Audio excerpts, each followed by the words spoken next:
Magandang araw sa inyong lahat. Narito ang pinakabagong weather update ngayong Friday, August 29, 2025. Nakalabas na ng Philippine Area of Responsibility si Tropical Depression Jacinto, ngunit patuloy pa rin nitong hinihila ang southwest monsoon na nagdadala ng mga pag-ulan sa bansa. Bukod dito, may posibilidad din na isang panibagong weather disturbance ang mabuo sa Timog Silangan sa mga darating na araw. Kung gusto mo naman lagi kang informed sa lagay ng panahon, huwag kalimutang mag-subscribe dito sa channel. Ngayong umaga namataan ang dating si Bagyong Jacinto sa layong 650 kilometers kanluran ng Iba, Zambales. Taglay nito ang maximum sustained winds na 55 kilometers per hour malapit sa gitna at pagbugsong hangin na umaabot ng 70 kilometers per hour habang kumikilos pa kanluran sa bilis na 15 kilometers bawat oras. Sa forecast weather conditions, asahan ang maulap na kalangitan na may scattered rains and thunderstorms sa Ilocos Region, Cordillera Administrative Region, Central Luzon, Quirino, at Nueva Vizcaya. Dulot ito ng trough ni Jacinto at posibleng magdulot ng flash floods at landslides.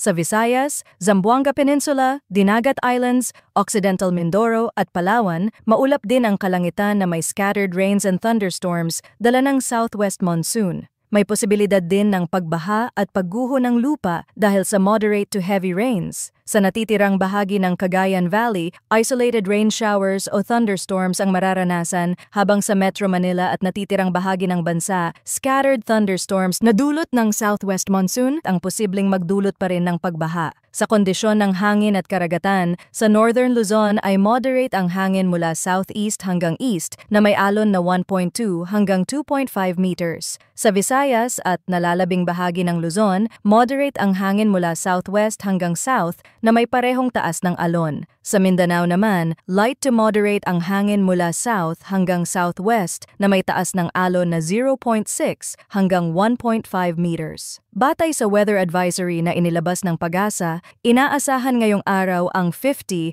hanggang 100 millimeters ng ulan sa Occidental Mindoro at Palawan, habang bukas ay posibleng maranasan ang parehong dami ng ulan sa Palawan. Maaaring mas mataas ang aktual na pagbuhos sa mga bulubunduking lugar at posibleng mas malala ang epekto dahil sa mga nakaraang ulan. Bagamat nasa labas na ng Philippine Area of Responsibility si Jacinto, inaasahang lalakas pa ito bilang tropical storm habang kumikilos patungong Vietnam. Samantala, ayon sa international models gaya ng GFS at European model, posible ding magkaroon ng bagong low pressure sa timog silangan ng bansa na maaaring pumasok sa PAR at maging isang tropical depression. Sa ngayon, ang pinakamahalagang bantayan ay ang epekto ng southwest monsoon na patuloy na nagdadala ng pag-ulan sa malaking bahagi ng bansa, kaya't manatiling nakatutok sa mga susunod na update at ugaliing maging handa.